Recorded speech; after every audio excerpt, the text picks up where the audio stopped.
नमस्कार विद्यार्थी मित्रांनो आणि शिक्षक मित्रांनो. एक महत्वाचा निर्णय सुप्रीम कोर्टाने दिलेला आहे 55 आणि 60% यापूर्वी 2017ला जी शिक्षक भरती झाली होती त्यावेळेस जो नियम लागू होता तोच नियम सुप्रीम कोर्टाने आता परत एकदा या आदेशाद्वारे दिलेला आहे. 2022 मध्ये शिक्षक भरती जी झाली होती त्यामध्ये मात्र ह्या निकषाला डावलून वेगळ्या पद्धतीने किंवा ह्या निकषाला वगळून भरती प्रक्रिया राबवली गेली होती असं कोर्टाचं म्हणणं आहे. ते मी तुम्हाला फक्त सांगतोय. आता हा व्हिडिओ तुमच्याकडे मी का घेतला आहे तर बरेचसे शिक्षक जे आता कार्यरत आहे 2 वर्षापासून कार्यरत आहे आणि आता सुप्रीम कोर्टाच्या आदेशामुळे या शिक्षकांवरती थोडक्यामध्ये तुमची मानसिकता बघा थोडी गडबड होऊ शकते. सो हा व्हिडिओ तुमच्यासाठी असा घेतलाय की जोपर्यंत ऑथराइज शासनाचं परिपत्रक येत नाही तोपर्यंत जास्त घाबरून जायची गरज नाहीये.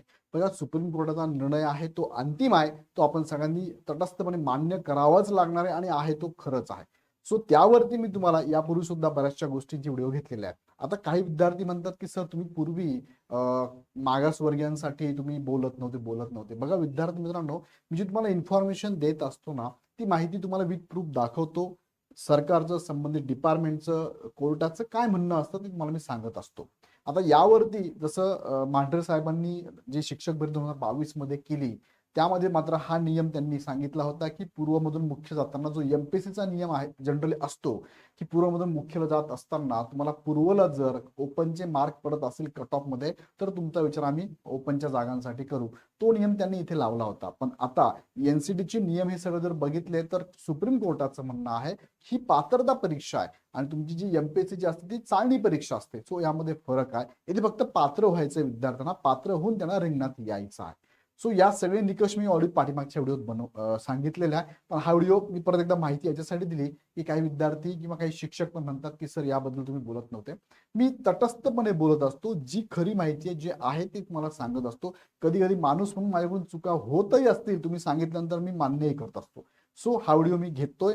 हे जे सुप्रीम कोर्टाचे निकष आलेले त्या संदर्भात थोडक्यात तुम्हाला मी इथे अवगत करून देतो की काय होऊ शकतं आणि कधीपासून हे निकष नियम लागू होऊ शकतात. तो 55-60% निकष कधीपासून लागू होऊ शकतो. टेट 3 पण झालेली आहे, टेट 2 पण झाली आहे. 2022 शिक्षक भरती आता 25 ची झालेली आहे. सो कार्यरत शिक्षकांवरती याचा काय परिणाम होऊ शकतो आणि शासन परिपत्रक कधी येऊ शकतं हे पण मी थोडक्यात तुम्हाला सांगतो. पण सुरुवातीला मी सांगतो की सोशल मीडियाला वेगवेगळ्या माध्यमातून तुमच्यापर्यंत काही बातमी येत असेल, जोपर्यंत शासन या कोर्टाच्या आदेशानुसार जे त्यांचं स्वतःचं परिपत्रक काढत नाही तोपर्यंत अजून आपल्यावरती याच्यावरती भाष्य करणं चुकीचं राहणार आहे. पण तरी आता न्यूजपेपरला काही बातम्या आहेत थोडक्यात तुम्हाला मी दाखवतो. बघा, पहिले तर मुद्दा हा आहे की टेट 3 शिक्षक भरतीसाठी हा निकष लागू होणार का? तर 100% हा निकष जो आहे हा टेट 3 साठी लागू होणार आहे. म्हणजे हा लागू होणार आहे का? त्याचं उत्तर आहे यस, लागू होणार आहे.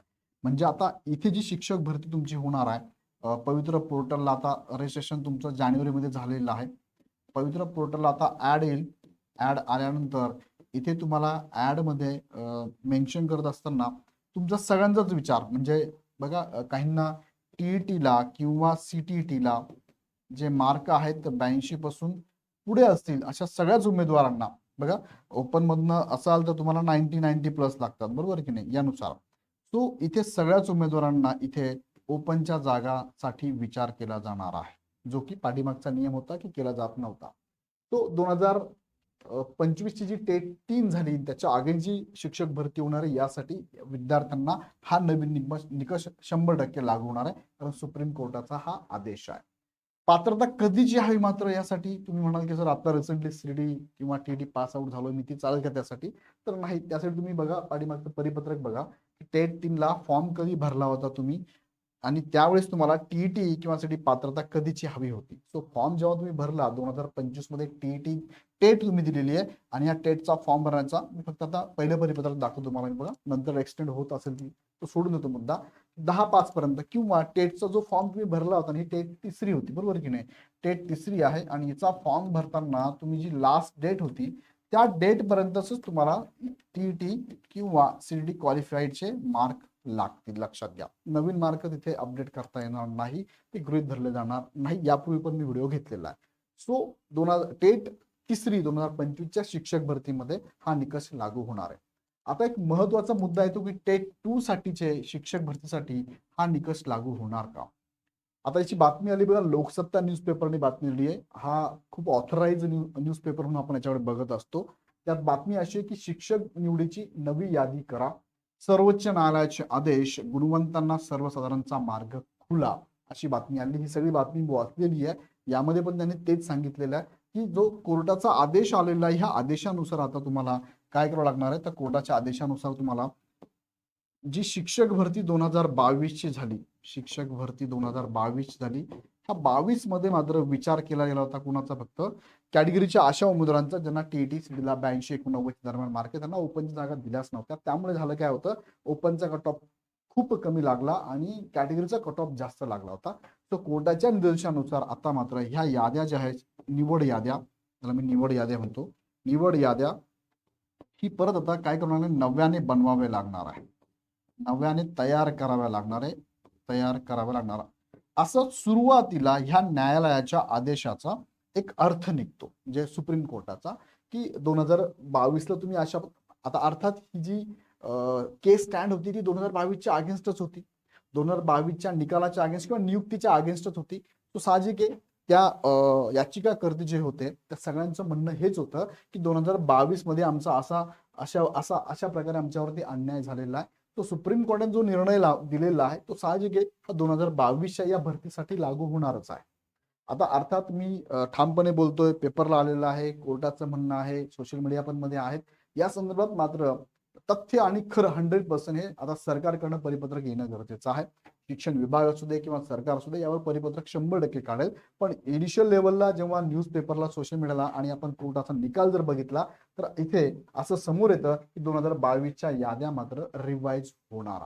त्या कधी होणार, कशा होणार, कसा निर्णय घेणार सरकार, हे सगळं सरकार आता विचार करेल आणि यावरती परिपत्रक काढेल. पण इनिशियल लेवलला बघितलं तर हे करावंच लागणार आहे. त्यामधला एक महत्वाचा पॉईंट मी तुम्हाला इथे सांगतोय, शिक्षण विभागासमोर हे मोठं आव्हान असणार आहे.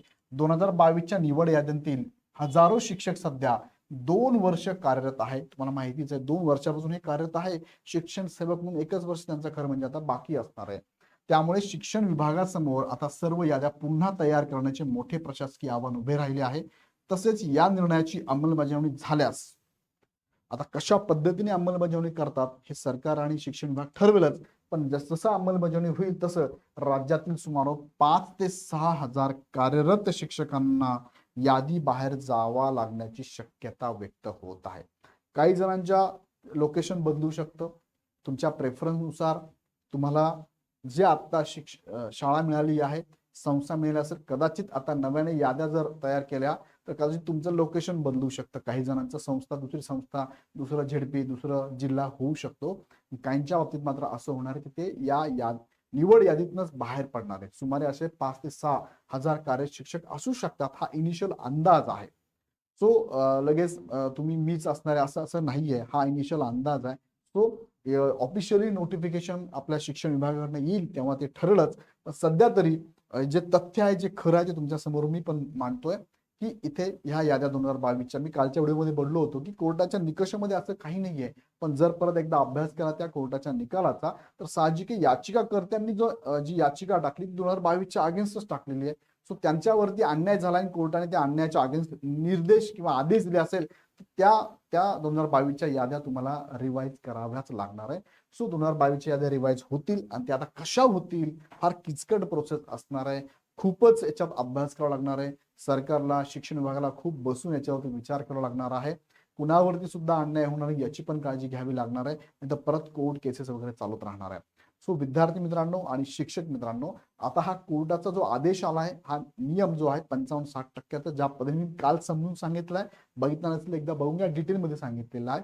हा निकष जो आहे 55-60% हा 2022च्या निवड यादीसाठी पण लागू असणार आहे आणि आता अपकमिंग जी शिक्षक भरती आहे त्यासाठी पण लागू असणार आहे. आता हे नेमकं कसं राबवणार हे येणारा काळ ठरवेल. पण इग्नाइट करणं मी थोडीशी सर्वांना विनंती करतो, कोणत्याही चुकीच्या गोष्टींवर विश्वास ठेवू नका. चुकीच्या इन द सेन्स लगेच असं परिपत्र निघालं, तसं निघालं, तुम्हाला असं, तुम्हाला असं, असं काही जर येत असेल तर थोडं शांत राहा. शांत राहून व्यवस्थित विचार करा. शासनाचं याच्यावरती परिपत्रक येणारच आहे. शिक्षण विभाग सरकारकडून याबाबत शासन पत्रक येईल तेव्हा ते आपण गृहीत धरूया.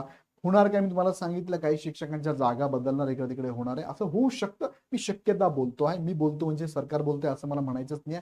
मी म्हणजे शिक्षण विभाग आहे असं नाही, मी फार मोठा विद्वान आहे असं पण मला म्हणायचं नाही. माझ्या आतापर्यंतच्या अभ्यासाच्या अगेन्स्ट फक्त मी तुमच्यासमोर हे मुद्दे मांडतोय. सो थोडे निश्चिंत राहा, जास्त लोड घेऊ नका. सरकार या परिपत्रक काढेल तेव्हा कळेलच आपल्याला. पण साहजिक आहे, मी तुम्हाला म्हटल्याप्रमाणे काही शिक्षकांवरती मात्र मोठा परिणाम होण्याची शक्यता जे कार्यरत आहे 2022च्या अगेन्स्ट. याबद्दल तुम्हाला काय वाटतं मला कमेंटमध्ये नक्की कळवा. यावरती विशेष तुम्ही विचार करून व्यवस्थित शांतपणे डोक्याने विचार करा. आणि काही ना जर कमेंट करायची असेल तर प्रॉपर व्यवस्थित कमेंट नक्कीच करू शकता तुम्ही. व्हिडिओ आवडला तर लाईक करा, तुमच्या ग्रुपमध्ये पण शेअर करा आणि अधिक माहितीसाठी आमच्या नंबरला कॉल पण करून घेऊ शकता. ओके, पुन्हा व्हिडिओ आपण नेक्स्ट व्हिडिओमध्ये. धन्यवाद.